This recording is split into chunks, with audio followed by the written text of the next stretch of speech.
두 사람이 결혼을 해서 한 가정을 이룰 때 얼마나 그 꿈이 아름답겠어요. 행복한 가정, 아름다운 가정을 이루자. 그리고 결혼을 하는데 그 결혼을 하고 난 뒤에 우리 한국이라고 하는 우리 조국에 가서 돈 좀 벌어서 좀 잘 살아보자. 그런 꿈을 가지고 중국 교포가 우리나라에 왔어요. 두 부부가 와서 우리나라에서 직장 잡고 이렇게 같이 돈 버느라고 애를 썼는데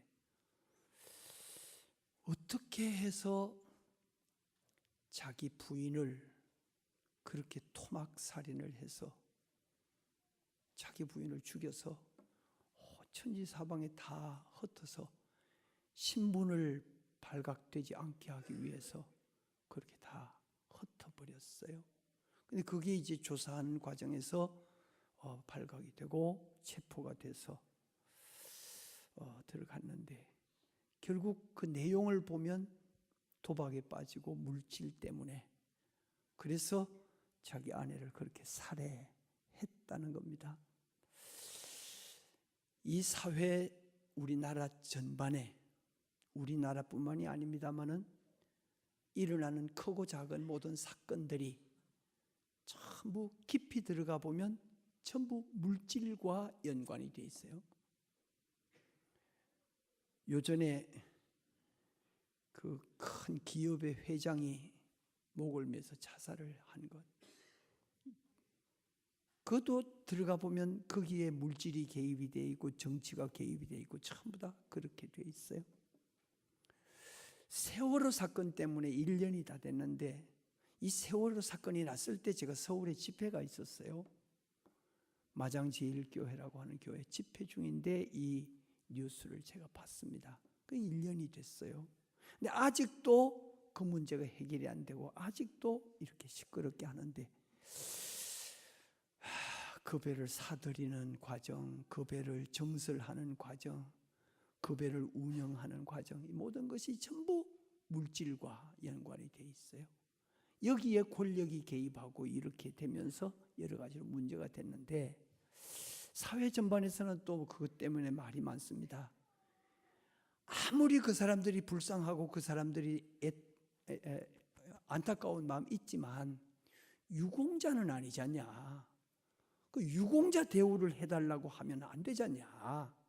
이런 말들이 또 팽배하게 많아져서 사회의 여론이 쪼개지는 그런 위기까지 왔어요.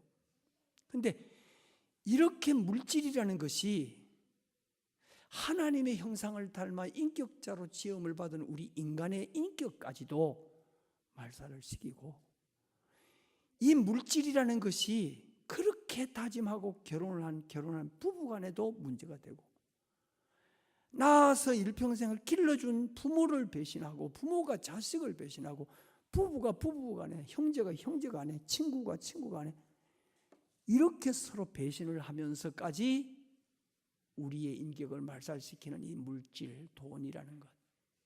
그래서 황금 만능 시대다 이런 얘기를 합니다만은 사실 우리 속고 사는 거거든요.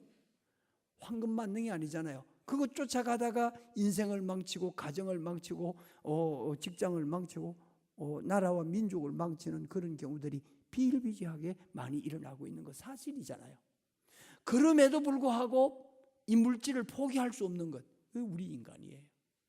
어쩔 수 없이 물질하고 등져서 살 수는 없는 거고 물질이 없이는 먹을 수도 없고 살 수가 없으니까 그렇게 사는 건데, 그런데 하나님께서 사도 베드로를 통해서 우리에게 선언하는 말씀이 있어요.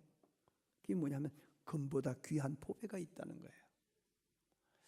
적어도 우리 인간이 추구할 만한 것 중에서 가장 귀한 것, 이 금보다 불로 연단하여도 없어질 금보다 귀한 것이 뭐냐, 그것을 가르쳐서 오늘 보배로운 믿음이라고 말씀을 하고 있습니다. 그래서 여러분들이 소유하고 있는 그 믿음, 우리 기독교인들이 가지고 있는 이 믿음은 금보다 귀한 보배인 줄로 믿습니다.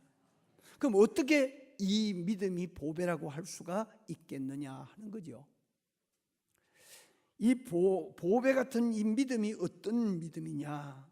바로 예수 그리스도의 부활로 말미암아 죽은 자 가운데서 다시 사신 예수님, 부활의 첫 열매가 되신 그 예수님께서 우리에게 부활의 소망을 주셨고 영원한 하나님의 나라의 소망을 주셨습니다. 그래서 이 믿음이 금보다 귀한 믿음이다, 이렇게 말할 수 있을 줄로 믿습니다.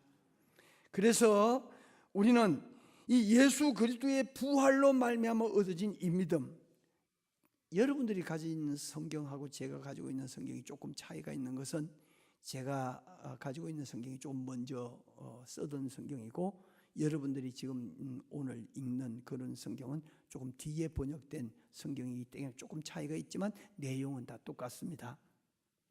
찬송하리로다 우리 주 예수 그리스도의 아버지 하나님이 그 많으신 긍휼대로 예수 그리스도의 죽은 자 가운데서 부활하심으로 말미암아 우리에게 거듭나게 하신 산 소망이 있게 하셨다. 할렐루야. 다시 말하면 우리의 소망이 산 소망이다. 죽은 소망이 아니고 폐기된 소망이 아니고 살아있는 소망이다. 그게 어떤 소망이냐? 예수 그리스도의 죽은 자 가운데서 다시 사신 것 때문에 우리도 다시 살 수 있다는 산 소망을 가지게 된 줄로 믿습니다. 그래서 이 믿음이 바로 금보다 귀한 믿음이다. 그리고 이 믿음은 하늘의 기업을 우리에게 약속하고 있는 기업입니다. 4절에서 이렇게 말해요. 썩지 않고 더럽지 않고 쇠하지 아니하는 기업을 잊게 하시나니 곧 너희를 위하여 하늘에 간직하신 것이라. 우리에게 땅에 있는 기업이 아니고 없어질 기업이 아니고 쇠하지 아니하는 기업, 썩지 않는 기업, 더럽지 않은 기업. 여러분, 물질에 매여 살면 우리 인간이 더러워져요. 추해져요. 물질에 쫓아가다 보면 그 인격이 추한 인격이 됩니다. 그런데 바로 하나님께서 우리에게 주신 이 산 소망을 쫓아가는 우리의 인격은 더러워지는 게 아니요, 썩는 것이 아니요, 없어지는 것이 아니요, 쇠하여지는 것이 아니요, 날마다 새로워지고 날마다 더 아름다워지는 것, 이게 산 소망인 줄로 믿습니다. 그리고 여기에 마지막으로 말세에 구원을 얻게 하는 믿음이다, 그렇게 말해요. 5절에서 보니까 너희가 말세에 나타내기로 예비하신 구원을 얻기 위하여 믿음으로 말미암아 하나님의 능력으로 보호하심을 입었나니. 할렐루야. 그래서 우리는 이 믿음 안에서 영원한 하나님의 나라에 가게 되는 줄로 믿습니다. 천국 소망을 가지게 되는 거예요. 구원받게 되는 거라고요. 그렇기 때문에 여러분, 그냥 일반적으로 우리가 구원받았다 그러면 아무것도 아닌 것처럼 그렇게 쉽게 생각을 하는데, 여기에서 약속하신 구원이라고 하는 것은 영원한 구원입니다. 그래서 이 구원이 약속된 믿음, 이것을 우리는 보배, 다시 말하면 금보다 귀한 믿음의 보배다, 이렇게 말할 수가 있어요. 자, 그런데 이 믿음이 어떻게 되느냐 보면, 이 믿음은 세상을 이길 때 이게 보배 같은 믿음이 되는 거예요. 예수 그리스도의 부활을 믿는 믿음, 예수 그리스도를 통해서 산 소망을 가지고 부활의 소망을 가지고 하나님의 나라의 소망을 가지고 그 나라를 바라보면서 사는 믿음, 이 믿음은 세상에게 패하는 자가 되서는 안 돼요. 세상에게 밀리는 자가 되면 안 된다고. 세상을 이기는 믿음이 되어야 된다, 그 말이죠. 여러분, 우리가 세상을 살아갈 때는 시련이 없는 인생은 없어요. 역경이 없는 인생은 없어요. 고난이 없는 인생은 없어요. 누구나 다 고난이 있어요. 아무리 화려한 인생도, 아무리 성공 가도를 달리는 그런 인생이라도 틀림없이 그 인생에는 시련이 있고 역경이 있고 고난이 있어요. 이것을 좋게 말하면 훈련이에요. 이 훈련을 통과할 때 우리는 훌륭한 강한 병사가 될 수 있는 거예요. 이 시련과 역경과 고난을 이길 때 하나님이 예비하신 은혜와 축복을 받아 누릴 수가 있는 거예요. 운전 연습을 해서 면허증을 따기 전에 차를 소유할 수 없잖아요. 그러니까 그런 과정을 통해야 하나님이 예비하신 은혜와 축복을 내가 소유할 수 있다는 얘기입니다.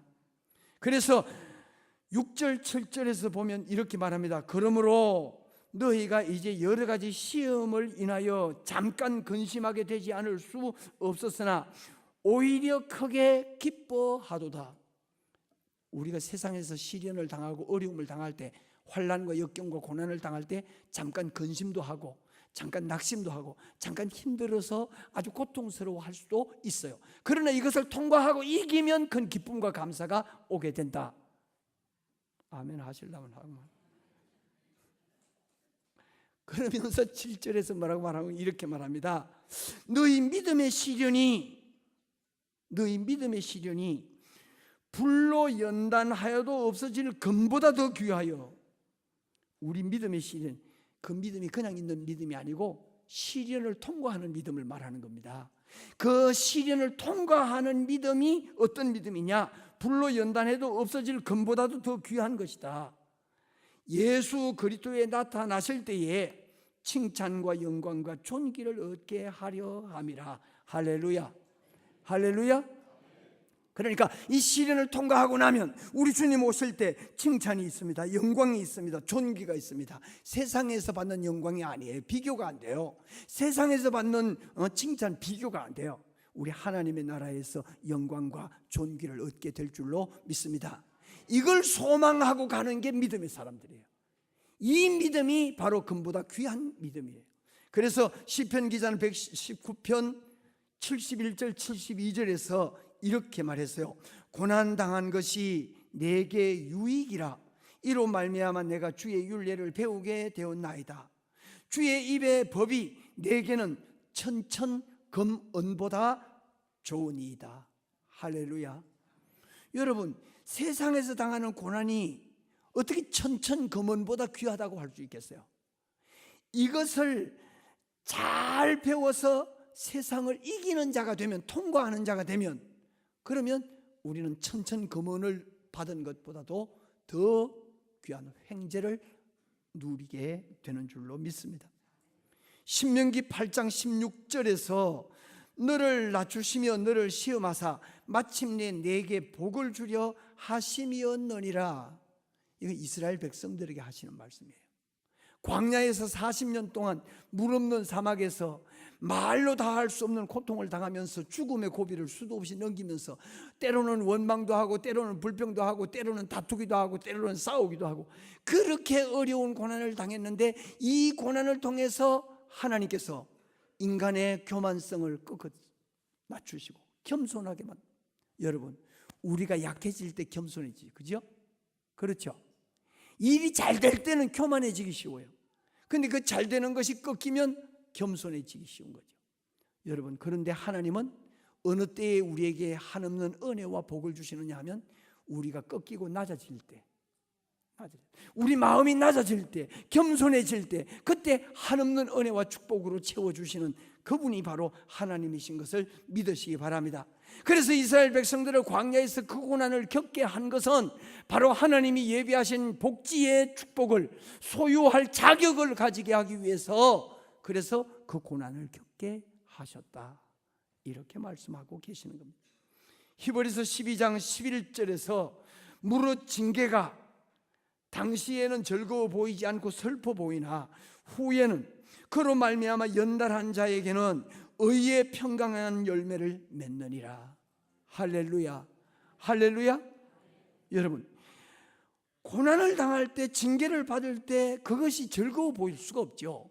힘들고 어렵죠. 고통스럽죠. 그런데 그것을 통해서 훈련이 되면, 그것을 통해서 연단이 되면 정말 하나님께서 모든 걸 다 맡겨도 부족함이 없겠다 할 만큼 신뢰받는 인격자, 신뢰받는 신앙인이 될 수 있는 줄로 믿습니다.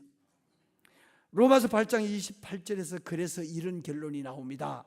따라하십시다. 우리가 알거니와 하나님을 사랑하는 자 곧 그 뜻대로 부르심을 입은 자들에게는 모든 것이 합력하여 선을 이루느니라. 여기에서 얻어지는 선, 여기에서 이루어지는 선이 뭐냐? 바로 하나님의 은혜요, 하나님의 축복입니다. 이걸 누릴 수 있는, 그래서 이 심령 속에 이걸 소유하게 되면 정말 행복한 인생, 승리하는 인생, 축복받은 인생이 될 수 있는 줄로 믿습니다. 사업이 잘 돼서 부자가 되는 건 좋은 일이에요. 자녀들이 진급해서 높은 지위에 올라가는 것, 이게 축복된 일이고 좋은 일이에요. 근데 그것만 가지고 되는 게 아니고 거기에서 하나님의 은혜를 찾고, 거기에서 하나님의 진리를 찾고, 거기에서 하나님께서 베푸시는 섭리와 뜻을 찾을 때 그게 진짜 은혜가 되고 진짜 복이 된다, 그 말이죠. 할렐루야.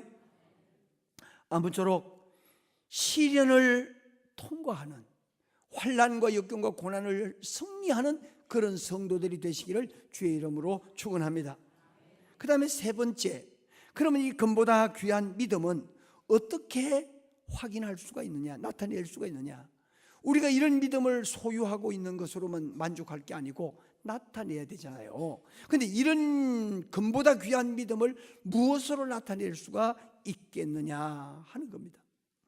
여러분, 이스라엘에 가면 보석이 유명해요. 그 성지순례 갔더니 그 보석 가공하는 데를 우리 이제 데리고 가서 견학을 시켰어요. 그 이제 그 판매원들이 나오는데 우리 한국 사람들이 많이 오니까 그랬는지 전부 다 그 점원들, 그 이제 직원들이 한국 사람이 다 나왔어요. 나와가지고 이제 뭐 이렇게 설명을 하는데 아주 깨알같이 작은 그런 보석을 쭉 갖다 깔더라고요. 근데 내가 생각할 때는 그까지 뭐 몇 개 이렇게 주어도 요렇게만 집어도 몇 개 집을 것 같아. 한 10개 정도 집을 것 같아. 그렇게 작아요. 그런데 그게 비싸대요. 아주 비싸다는 거예요. 근데 그보다 또 조금 큰 거 있는데, 그런데 그건 또 이거보다 싸대요. 그래서 대체 어떻게 이게 값이 매겨지느냐 하고 물었어요. 그랬더니 그 감정법이, 이 보석을 감정하는 그 이제 방법이 4가지 방법이 있대요. 그 4가지 방법을 들으면서 우리 신앙도, 우리 믿음도 바로 여기에 맞추어서 감정을 하면 우리의 믿음이 진짜인지 가짜인지, 이게 보배 같은 믿음인지 아닌지 확인할 수 있겠다, 그런 생각을 했습니다. 그 첫째가 뭐냐 하면 투명이에요. 투명, 클래리티, 깨끗해야 된다는 거예요.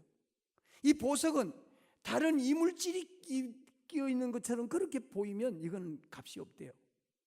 우리 신앙도, 우리 신앙의 인격도 아주 투명하고 깨끗할 때 이게 진짜 신앙이잖아요. 진짜 신앙은 그래야 돼요. 다른 이물질이 없어야 된다. 근데 우리 심령이 어떻습니까? 전부 오염이 돼 있잖아요. 명예욕 때문에, 물질 때문에, 세상의 시기, 질투 이런 것 때문에, 세상의 사람들 때문에, 물질 때문에, 이런 것 때문에 우리의 심령이 오염이 돼 있잖아요. 이 오염이 돼 있는 신앙은 이 진짜 좋은 신앙이라고 할 수가 없다 이거죠. 영적으로 우리가 깨끗해져야 되는데, 그러면 이거 우리 심령을 깨끗하게 하는 비결이 뭘까요? 예수 그리스도의 십자가의 보혈, 예수 그리스도를 통해서 눈보다 더 이게 깨끗하게 씻어지는 그런 심령, 그 확신을 가질 때 우리는 하나님 앞에 깨끗한 영혼으로 주님 앞에 나아가게 될 줄로 믿습니다. 깨끗한 신앙이 돼요. 여러분, 투기하는 마음, 욕심, 이것 때문에 우리의 심령이 더러워져 있는데 이것이 깨끗하게 씻어질 때 우리는 하나님 앞에 보배 같은 그런 믿음의 소유자들이 될 수 있다는 거죠. 여러분, 최초의 그 세상에 태어난 사람, 만들어진 건 아담 하와지만 태어난 사람 가인이잖아요. 근데 가인은 하나밖에 없는 자기 동생 아벨을 쳐 죽였어요. 투기심 때문에. 그런데 가인이 아벨을 죽이고 난 뒤에 모든 것은 내 차지가 됐다, 이제 1인자다, 모든 건 다 내 거다, 이렇게 생각해서 만족하고 행복했습니까? 아니잖아요. 가인이 얼마나 불안한 인생을 살았습니까? 얼마나 마음의 고통 속에 인생을 살았는데, 그가 하나님 앞에 고백하는 뭐예요? 하나님께서 이 지면에서 나를 쫓아내시오니 내가 유리하는 자 될 거라. 무릇 나를 만나는 자가 나를 죽이겠나이다. 신천지에서는 그 말을 가지고 이렇게 말해요. 아담의 계열 말고 다른 인류를 하나님이 또 창조해 놓은 게 또 있었다. 다른 인류가 있었다. 그러니까 가인을 죽일 자가 있는 거지. 가인과 아벨밖에 없는데 아벨이 죽었는데 가인 혼자 있는데 그 누가 가인을 죽인다고 가인이 이런 염려를 하냐. 그러니까 그게 아니고 아담의 계열 말고 다른 계열이 또 있었다. 인류가 있었다. 그런데 그 소리를 듣고 또 멍청하게 집사님, 장로님이 그 말을 듣고 참 그렇겠다. 그러고 따라가. 이렇게 무식할 수가 있습니까? 여러분 잘 들어보세요. 그때 산 사람들이 몇 살까지 살았어요? 900살 넘어 살았어요. 900살을 넘어 살았다고. 그럼 900년 동안을, 그런데 성경에 뭐라고 했습니까? 누구를 첫 번에 자녀를 낳고 몇백 년을 살면서 자녀를 낳았다. 그렇게 말하고 있어요. 여러분 보통 우리나라에서 50에 자녀를 낳으면 쉰둥이라 그래가지고 제일 나이 많아서 그 이상은 더 낳을 수 없다고 생각하고 쉰둥이라 그래요. 그런데 그때는 그게 아니에요. 계속 낳는 거예요. 그런데 900살을 산 사람이 100살에 첫 아이를 낳았다고 합시다. 그 다음에 800년 동안 그럼 자녀를 낳는 거 아닙니까? 그러면 100살에 낳은 아이가 죽을 때, 900살 됐을 때 죽을 때 그 아들이 몇 살이요? 800살이잖아요. 그 800살 먹은 그 아들이 100살 때 또 자녀를 낳았다고 합시다. 그러면 그 할아버지가 죽을 900살 때 몇 살이요? 700살이요. 그 밑에 또 증손자가 또 600살이요. 대체 몇 명이나 낳았을 것 같습니까? 그런데 가인이 물은 나를 만나는 자가 나를 죽이겠나이다 한 이게 사람이 없어서 다른 인류를 만들어냅니까? 성경에 없는? 이런 엉터리 없는 무식한 소리가 어디 있습니까? 성경을 모르면 그냥 이건 우리가 모르는 문제다 이렇게 하고 넘어가는 게 좋지. 여러분, 그러므로 여러분들은 우리 소 목사님한테 배우면 됩니다. 배우기 싫은 모양이죠. 성경에 주의 종으로 모시면 그를 스승으로 모시고 따라가야 된다고 성경에 돼 있어요. 마태복음 28장 19절 20절에 뭐라고 돼 있습니까? 너희는 가서 모든 족속으로 뭘 삼아? 제자를 삼아. 누가 제자 되라는 얘기입니까? 주의 종을 모시면 모든 장로님들도 목사님 제자가 되는 거예요. 신앙적으로 말씀을 배우는 거예요. 그런데 이 양반들이 자꾸 교만해져 가지고 목사를 자꾸 가르치려고 하니까 신앙적으로 거꾸로 된 거 아닙니까? 교회가 지금 거꾸로 돼가고 있는 거예요. 이거 크게 잘못됐거든요. 그러므로 집사가 됐든 장로가 됐든 연세가 많아도 신앙적으로는, 말씀으로는 주의 종 목사를 통해서 배워야 된다는 겸손한 자세를 가지고 여러분들이 신앙을 배우는 성도가 되시기를 주의 이름으로 축원합니다. 그래서 성경을 모르면 안 된다고 말이에요. 자, 가인이 자기 동생을 죽였으나 평생 동안 그는 고통 속에, 두려움 속에, 염려 속에 그렇게 살았던 거예요. 요셉의 형들이 요셉을 팔아먹고 난 뒤에 그들이 마음의 평안하고 행복을 누렸습니까? 아니에요. 그들은 요셉이 용서하고 요셉이 다 모든 것을 책임지면서 자기들을 보호하고 자기들을 지켜주는데도 요셉이 자기들을 해야 할까봐, 자기들을 죽일까봐, 자기들을 퇴출시킬까봐 두려움 속에 살았어요. 여러분, 근본적으로 우리 심령 속에 있는 티끌, 근본적으로 우리의 심령을 더럽게 하는 죄악된 것, 거짓된 것, 위선된 것, 이 모든 것을 다 깨끗하게 벗어버리지 못하면 하나님이 주신 은혜와 축복 누릴 수가 없습니다. 금보다 귀한 믿음은 어떤 거냐? 투명해야 돼요. 깨끗해야 돼요. 깨끗하게. 아나니아 삽비라가 흉내내고 다른 사람 바치는 것 보고 땅 팔아가지고 솔직하게 고백하면서 일부밖에 못 바칩니다. 일부는 제가 먹고 살아야 되기 때문에 못 드립니다. 그렇게 했으면 오히려 위로받고 칭찬받았을 거예요. 그런데 다 드리는 척하면서 거짓으로 하니까 저주받아서 죽어야 했습니다. 그런데 하나님의 교회는 이렇게 진실되고 정직해야 되는데 하나님 앞에 내가 실수했으면 실수한 걸로, 죄 지었으면 죄 지은 걸로 고백되고 회개하고 용서받아야 되는데, 이 신천지에서는 거짓말을 가르치잖아요. 성도인 척 하라는 거잖아요. 기도하는 척 하라는 거잖아요. 찬송하는 척 하라는 거잖아요. 아멘 하는 척 하라는 거잖아요. 그리고 돌아다니면서 사람들 만나면 나 교회를 찾는데 어디 가면 좋겠냐 이렇게 시키는, 그렇게 하는, 그렇게 하면은 의심 안 받고 그 교회에 들어가가지고 간첩 노릇 할 수 있다는 거죠. 이런 못된 걸 가르치는데 그걸 기독교인이라고, 그걸 믿고 따라가는 어리석은 사람들, 이 얼마나 어리석은 사람들입니까? 그게 어떻게 하나님의 백성이 될 수 있어요? 그게 어떻게 하나님의 나라 천국의 백성이 될 수 있냐고요? 그런 거짓을 가르치는데. 그러므로 진리 안에 있는 이 보배로운 신앙을 가진 사람은 깨끗해야 됩니다. 지금 우리는 아무도 깨끗하다고 할 수 없는데 예수 그리스도의 십자가의 보혈로 깨끗하게 되는 줄로 믿습니다. 이 믿음을 소유해야 된다. 깨끗해야 된다, 그 말입니다. 그 다음에 두 번째는 칼라, 색깔이 분명해야 돼요. 신앙도 칼라가 색깔이 분명해야 돼요. 그러니까 엘리야가 그러잖아요. 바알, 우상, 아세라, 목상, 성기는 850명 있는 그 자리에서, 모든 백성들 다 모인 자리에서 백성들에게 너희가 어느 때까지 두 사이에서 머뭇머뭇하겠느냐. 바알이 하나님이면 바알을 쫓고 여호와가 하나님이면 여호와를 쫓고 결단해라. 나는 여호와만 섬기겠다. 할렐루야, 할렐루야.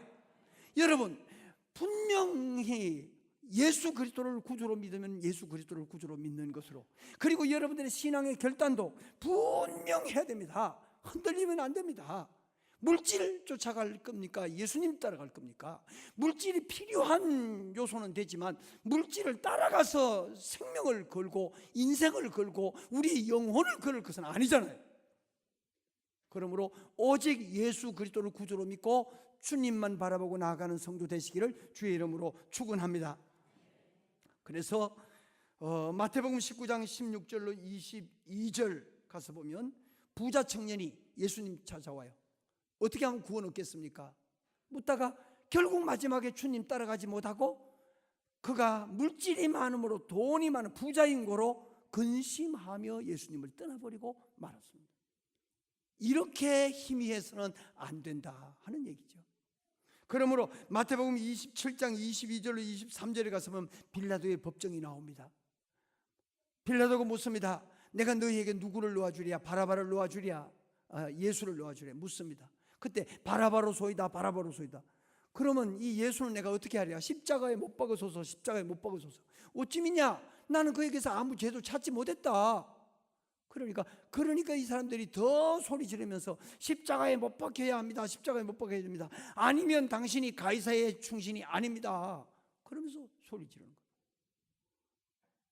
그러니까 빌라도가 어쩔 수 없이 밀란이 날까봐 할 수 없이 예수님을 넘겨줬어요.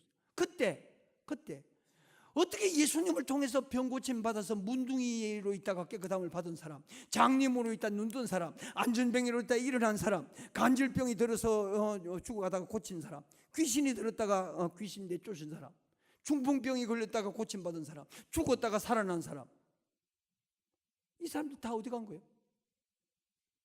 그 중에 한 사람이 어떻게 예수는 십자가에 못 박으면 안 됩니다, 우리의 구주입니다, 이 말을 못하냐 그 말이에요. 예수님과 함께 최후 만찬석에서 죽을지언정 주님 부인하지 않겠습니다 말할 때 베드로만 그런 게 아니고 제자들도 다 따라 그렇게 했다고 말하고 있어요. 그런데 그 사람들 다 어디 간 겁니까? 한 사람도 분명하게 예수님은 구주입니다, 예수님은 선한 사람입니다, 십자가에 못 박을 사람이 아닙니다 라는 말을 못했다는 얘기예요. 근데 그게 누굽니까? 바로 우리입니다. 우리 자신이 바로 그 현장에 있는 장본인들이라고요. 세상을 향해서 예수님이 구주라고 선언하지 못하는 우리가 그 사람 아닙니까? 예수님을 통해서 구원받았다는 말을 하면서, 예수님을 통해서, 예수님의 십자가를 통해서 죄사함 받고 구원받아서 우리 천국 백성이라고, 천국 갈 거라고 말하면서 세상을 향해서 선언 못하는 게 우리 아닙니까? 우리라고 해서 죄송합니다. 접니다. 찰나가 분명해야 돼요. 신앙은 분명해야 보배 같은 신앙이지, 이게 분명하지 못하면 이건 진짜 신앙이라고 할 수가 없는 거죠. 그 다음에 세 번째, 캐럿입니다. 무게입니다. 무게. 부피보다도 무게를 따지더라고요. 그래야 진짜 보석 가치가 있다는 거예요. 여러분, 우리 신앙도 마찬가지, 무게가 있어야죠. 한 번 말하면 그 말이 천금보다 귀한, 그래서 뭐라고 합니까? 남아일은 중천금이라. 여러분, 적어도 우리 믿는 남자의 그 말보다도 믿는 자의 말이 더 권위가 있어야지. 그렇잖아요. 성도의 말이 권위가 있어야 되잖아요. 세상 모든 사람들이 예수 믿는 사람의 말이라면 다 믿을 수 있는 그런 시대가 와야 되잖아요. 그래야 우리가 빛이 되고 소금이 될 거 아닙니까? 그런데 세례 받을 때 서약한 것도 안 지키는, 예? 세례 받으면서 서약한 그 서약도 못 지키는, 그것도 생각도 안 하고 잊어버리고 사는, 이게 우리 기독교인이라고 할 수가 있냐 그 말이에요. 여러분, 보배 같은 신앙이 되려고 그러면 여러분들의 약속을 뭐 기도하면서 했든지, 이 서약을 집사 될 때 서약을 했든지, 뭐 어떤 자리에서 약속을 했든지 하나님 앞에 약속을 했으면 철저하게 지켜야 돼요. 그래야 신앙의 권위가 있는, 무게가 있는 거지. 우리 예수 믿는 사람의 무게는 천금보다도 더 무거운 그런 권위가 있어야 될 줄로 믿습니다. 그래서 이 세상이 예수 믿는 사람 말이면 보정인이 필요 없이 믿어지는 그런 시대를 만들어 가야 될 것, 이게 바로 우리 성도들이 해야 될 일인 줄로 믿습니다. 약속을 잘 지켜요. 주일을 지키기로 약속했으면 주일 지켜야지. 예? 기도하기로 약속했으면 기도해야지. 약속을 지켜야 돼요. 약속을 못 지키면서 우리가 신앙인이라고 말할 수가 없는 거죠. 근데 부끄러운 고백 하나 하겠습니다. 요 몇 주 전에 제가 일부 예배 오잖아요. 일부 예배 마치고 이제 이렇게 가고 하는데, 우리 아파트 있는 데로 가다 보면 거기 바로 입구에 가서 아파트 바로 곁에 가면 오량 체육관이 있어요. 실내 체육관이 테니스장인데 거기서 갈래길이 이렇게 나옵니다. 그런데 거기서 신호가 딱 좌회전 우회전이 동시에 떨어져서 신호가 들어오다가 좌회전 신호는 끊어지고 직진 신호만 있어. 그런데 앞에서 오는 차는 없어 별로. 그러니까 차가 안 오니까 그냥 좌회전, 그냥 신호 끊어진 뒤에도 자꾸 가는 거야. 그런데 거기에 가끔 가다가 경찰관들이 거기 서 있다가 이렇게 잡아요. 그래서 이제 저는 목사가 돼가지고 그러면 안 되지. 그리고 늘 잘 섰어요. 근데 뒤에서 오는 사람들이 이거 아무 차도 안 오고 그런데 가지 안 가고 있다고 뒤에서 자꾸 어떨 때는 빵빵거리기도 하고 자꾸 눈치를 줘. 그 뒤에 차들이 많이 와 있으면 미안한 거야. 그래도 목사인데 내가 그러고 있었는데, 그날은 이제 주일이니까 일요일 날 무슨 중생으로 뭐 경찰관들이 거기에 나와 있겠냐 이런 마음이 드는 거야, 내 마음에. 그런데 내 앞에 차가 가는 차가 이게 가더니 뭐 머뭇거리지도 않고 샥 돌아가는 거예요. 그러길래 나도 샥 따라갔지. 샥 따라갔더니 거기 딱 기다리고 있다가 탁 세우는 거예요. 너는 딱 걸려버렸어. 거의 1분, 한 1분 정도, 2분 정도면 다 끝나요. 그럼 가는 거야. 그런데 그걸 못 참아서 앞에 가는 사람 따라간다고 따라갔다가 6만 원 범칙금을 낸 거야. 60만 원 낸 것보다 더 아까운 거야. 막 내가 밤에 잠이 안 오는 거야. 막 얼마나 속이 상하지. 그래서 내가 앞으로는 절대로 내가 여기서 내가 신호 위반 안 한다 결심을 하고, 우리 식구한테까지 내가 약속을 하고 결심을 하고 안 가는 걸로. 약속은 지켜야 돼요. 그 약속이잖아요. 그 신호등 그게 약속이잖아요. 서로 그렇게 하자고는 약속을 해놓은 거잖아요. 그 약속을 안 지키고 목사가 그렇게 되겠냐 말이야. 그게 무슨 목사예요 그래. 제가 그랬습니다. 죄송합니다. 그러므로 우리는 적어도 약속한 것은 철저하게 지킬 수 있는 신앙인이 돼야 세상 사람들에게 빛이 될 수가 있다. 이게 보배 같은 신앙이 된다. 금보다 귀한 믿음이라고 하려고 하면 철저하게 장로님들 약속 잘 지키세요. 할렐루야. 목사가 약속을 먼저 안 지켜서 죄송합니다. 결론을 맺겠습니다. 세상이 아무리 타락하고 세상이 아무리 오염되고 세상이 아무리 시끄러워도 보배 같은 신앙을 가지고 있는 우리 성도들이 흔들리지 않는 믿음을 소유해서 이 세상을 정화하고 이 세상을 바르게 이끌어가는 진리의 빛이 되는, 그래서 금보다도 귀한 믿음을 소유한 성도들이 될 수 있기를 주의 이름으로 축원합니다. 사랑이 많으신 주님, 이 아침에도 저희에게 귀한 말씀 주시오니 감사합니다. 금보다 귀한 믿음을 소유해서 세상에 주님을 따라가는 성도의 모습이 세상에 빛이 되고 소금이 되어야 되겠는데 그렇게 살지 못한 것 죄송합니다. 주님 능력의 손으로 붙잡아 주셔서 흔들리지 않게 하시고 약하여지지 않게 해 주시고 미혹되지 않게 해 주시고 세상에서 오는 시련과 역경과 고난, 미혹을 잘 이기게 하소서. 원하시는 주의 뜻을 이루면서 빛과 소금이 되게 하여 주시옵소서. 예수님 이름으로 기도하옵나이다. 아멘.